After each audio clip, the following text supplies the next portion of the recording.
biggest rock bands of the 1980s. Now a late summer song is putting Duran Duran back in the spotlight. Anthony Mason caught up with them on the road. I like today. We're trying to get you guys together, that's the whole point. On a hot August night in a vineyard in eastern Long Island, 4 musicians climbed the stage, and suddenly it was the 80s all over again.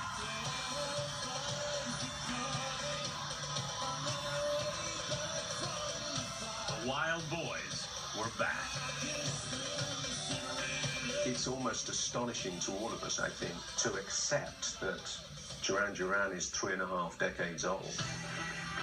Duran Duran released a new album Friday called Paper Gods. If it were the debut from some upstart band, Rolling Stone wrote, the buzz would be insane.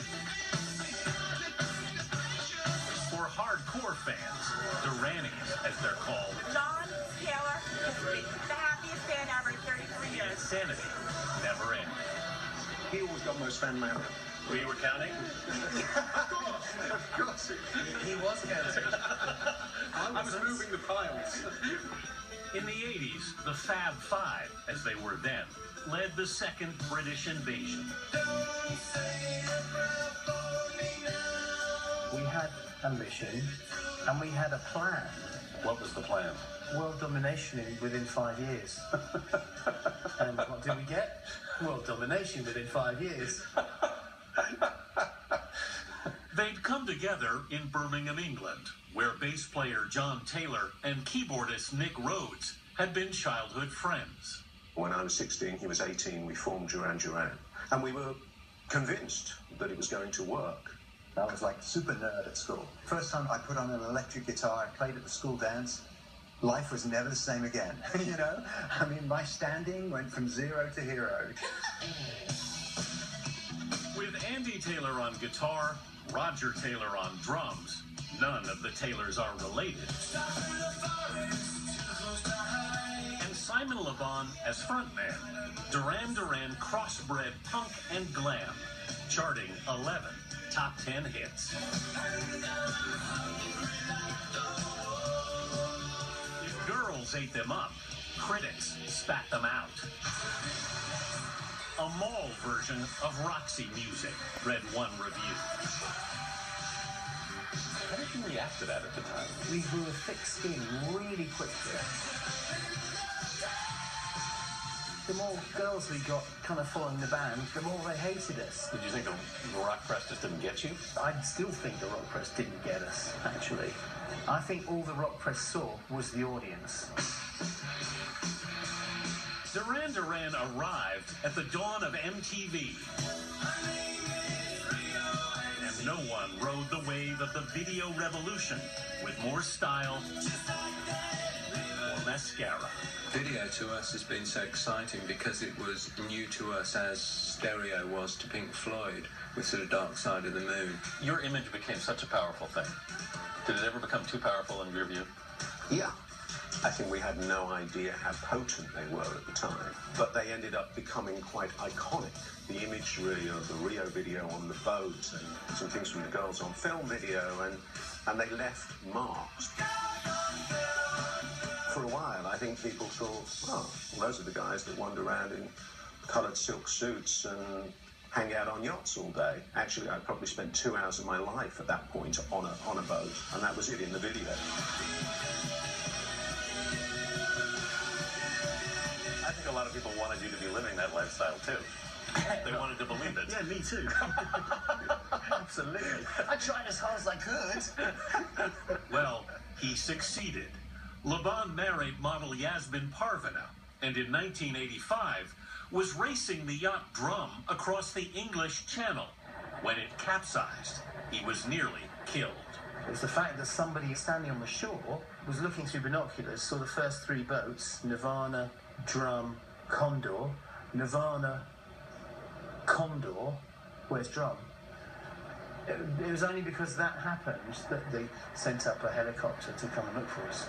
26 guys on the boat, me and another 5 stuck inside an air pocket inside the hull. At least there was an air pocket. Yeah. And it was the first time, and the one and only time, that Duran Duran made the cover of People magazine. But by then, the band was starting to splinter. We split into two. Yeah. 3 one way, 2 the other. Actually, Roger was in the middle. Duran Duran never officially broke up, but John and Andy Taylor went off to form Power Station. While Rhodes, Laban, and Roger Taylor formed Arcadia.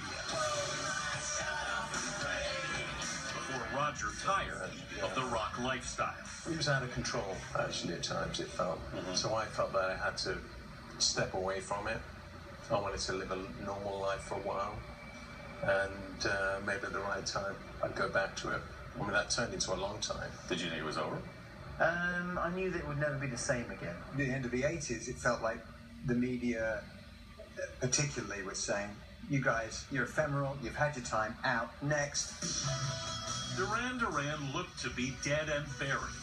But then, in 1993, they released this song.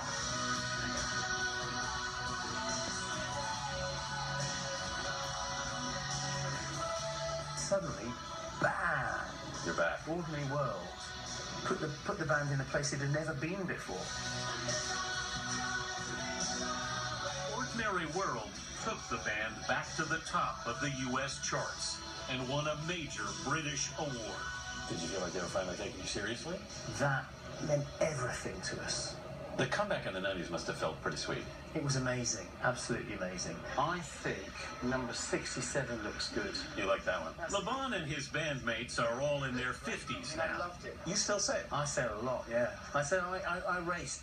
They have their hobbies. For Laban, it's still boats. What is it you like about it? I'm fascinated by the wind and the water. But the tide keeps pulling them back to the band. Yep.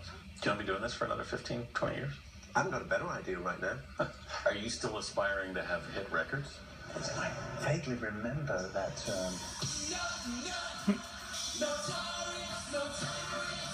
You feel competitive in any way with other bands? Well, you know, my higher self is not in competition with anyone, but you know, my lower self is very much at the wheel most of the time. so yes, I'm very competitive.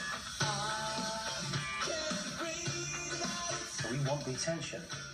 Interesting. We see ourselves as a band who have got the attributes to be able to compete with everybody else for that attention. Duran Duran is getting it again. The Wild Boys are cover boys once more. Oh, look at that.